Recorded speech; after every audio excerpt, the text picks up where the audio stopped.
విఘ్నేశ్వరుణ్ణి పొద్దున్నే ఒక్కసారి చూసి నమస్కారం చేస్తే చాలు.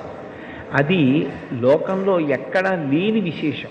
ఒక్కసారి ఆయన ముఖం వంక చూసి నమస్కారం చేసి 16 నామములు ఉన్న శ్లోకం చెప్పి బయటికి విడితే చాలు, విజయం సిద్ధిస్తుంది అని.